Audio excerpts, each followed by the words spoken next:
반갑습니다. 구독자분들과 함께 성장하는 밀리터리 채널 생활탐구입니다. 중립국 스웨덴이 전투기 44대를 훔쳐가자 핀란드가 실행한 역관광 사이다 작전. 핀란드는 북유럽에 있는 나라로 면적이 한반도의 약 1.5배 정도 되는 나라입니다. 핀란드의 국경은 러시아와 노르웨이 그리고 중립국 스웨덴과 다 있으며 2021년 기준 핀란드의 군사력 순위는 GFP 순위에 136개국 중 56위로 지금도 약체입니다. 대략적인 군사력 내용을 보면 이렇습니다. 핀란드 56위, 상비군 21,500명, 항공전력 194대, 전차 239대, 주요 함정 246척, 국방비 6조 4,400억. 2021년 기준 상비군 21,500명에 국방비 6조 4,400억을 볼 때 핀란드 군의 대략적인 군사력 현황을 한눈에 예상해 볼 수 있겠습니다. 하지만 오늘 주제는 저와 함께 타임머신을 타고 대략 80여 년 전으로 거슬러 올라가겠습니다. 중립국 스웨덴이 핀란드 군 공군 전투기 44대를 강제로 훔쳐가자 이에 빡친 핀란드 공군이 실행한 역관광 사이다 작전. 영상은 중립국 스웨덴에 빡친 핀란드의 역대급 역관광 사이다 작전을 비롯해 사건의 배경이었던 핀란드 대 소련군의 겨울 전쟁의 내용이 재미있게 표현됩니다. 밀리터리 역사를 돌이켜보면 잘 알려지지 않은 재미있는 뒷이야기들이 많이 있는데 소개해드릴 수 있어서 감사드립니다. 소련의 무력 침공, 겨울 전쟁이 시작되다. 브르서트사의 F2A 버팔로 전투기. 브르서트사의 F2A 버팔로 전투기는 2차 세계대전 당시의 전투기로 보이지 않을 만큼 외형이 유독 뚱뚱한 모습의 전투기였습니다. 1930년대 중반 미 해군의 함재기로 제작된 F2A 버팔로는 1938년 처음 양산되기 시작하였고 그로부터 1년 후인 1939년에 미국은 핀란드에 버팔로를 공여하기로 결정하게 됩니다.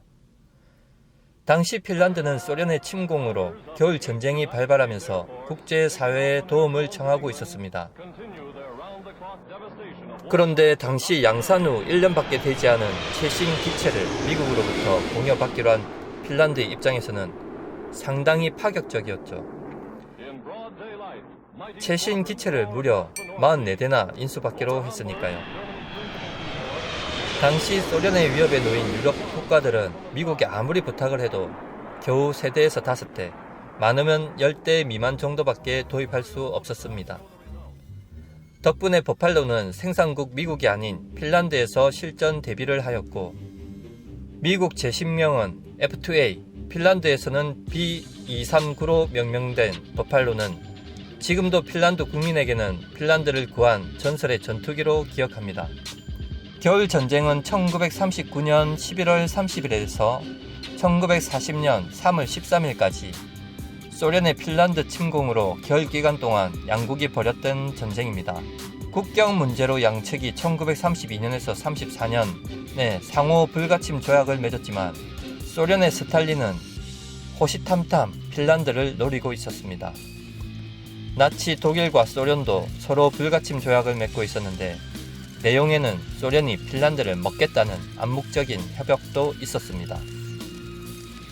이렇게 소련은 나치 독일과 불가침 조약을 맺고 유럽의 여러 국가들을 침공하여 영토를 넓혀가는 중이었습니다.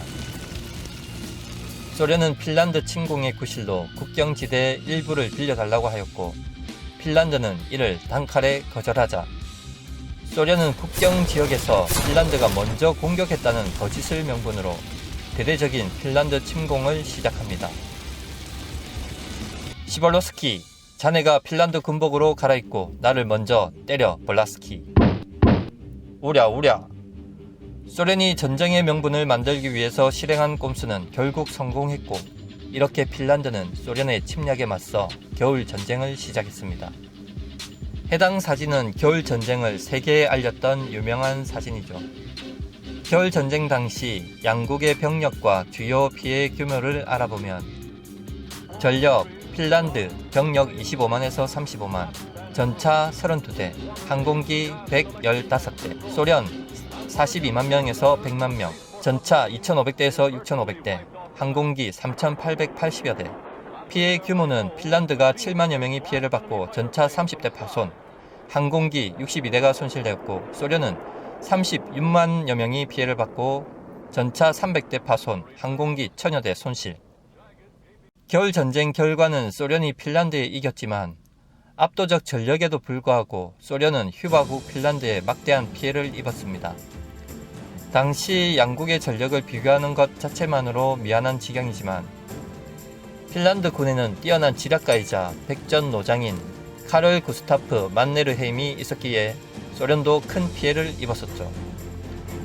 하지만 전쟁 결과는 핀란드의 패배였고 소련과의 강제 조약으로 핀란드 영토 일부 지역을 소련에 빌려주는, 즉 뺏기는 굴욕을 당했습니다.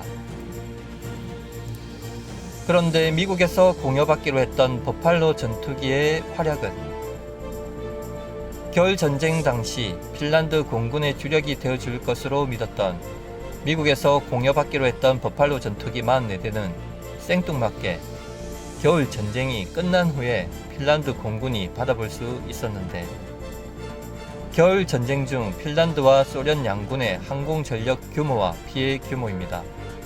핀란드 항공 전력 115대, 피해 규모 62대 손실, 소련 항공 전력 3,880대, 피해 규모 1000여 대 손실.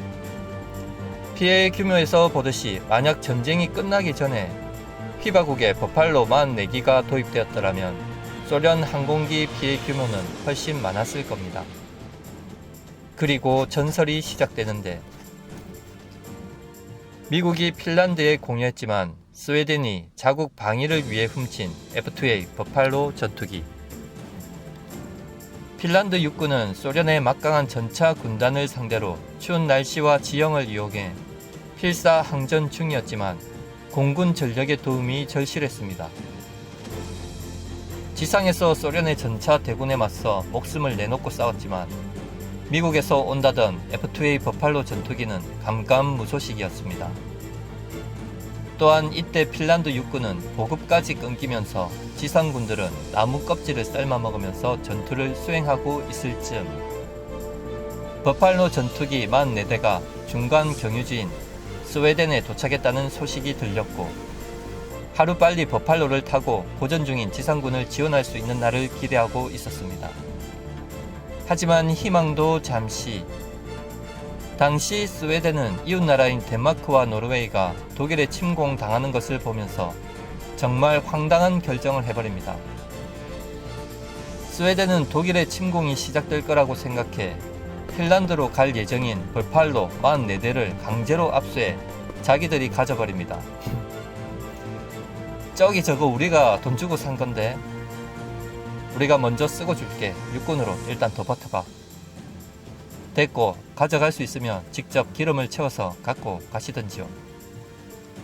휘바국 핀란드의 강력한 항의에도 불구하고 스웨덴은 오히려 큰 소리를 치며 오리발을 내밀었고, 비행기를 갖고 가려던 스웨덴에 직접 와서 기름을 채워 갖고 가라고 배짜라는 식으로 핀란드를 압박했습니다.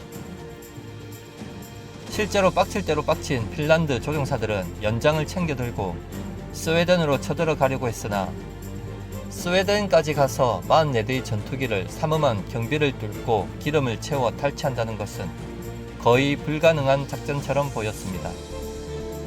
그렇게 고심을 하던 중 돈만 되면 무슨 일이든 하는 스웨덴 민간업자들과 연결되어 이들에게 스웨덴 공군 기지의 이름으로 항공유를 주문합니다. 돈만 되면 북한에도 들어갈 수 있습니다. 결국 항공유 민간업자들이 스웨덴은 상상도 못했던 일을 경비병을 속이고 44대의 버팔로의 모든 주유를 완료했고, 항공유 민간업자들이 휘바국 조종사들을 전투기가 있는 곳으로 인도하는 것까지 성공했습니다. 결국 핀란드 조종사들은 중간 경유지였던 스웨덴에서 강주에 압수당한 버팔로 전투기 44대를 이끌고 무사히 조국 핀란드로 향했고, 비록 겨울 전쟁이 끝난 후 44대를 가져올 수 있었지만 이후 핀란드와 소련의 계속 전쟁에서 뛰어난 활약을 보여줍니다. 계속 전쟁은 2차 대전 중반인 1941년 6월 25일부터 1944년 9월 19일까지 있었던 핀란드 소련 간 전쟁입니다. 비록 버팔로 전투기는 계속 전쟁 당시에 최신 기체는 아니었지만 소련의 포격기 I-15나 I-16 단역기 정도는 바르고 다녔고, 핀란드 공군은 스웨덴 때문에 고역을 겪었지만 44대의 버팔로 전투기로 소련 항공 전력에 대항해 전설적인 전과를 세울 수 있었습니다. 시청해 주셔서 감사합니다. 구독과 좋아요 알림은 기쁨입니다.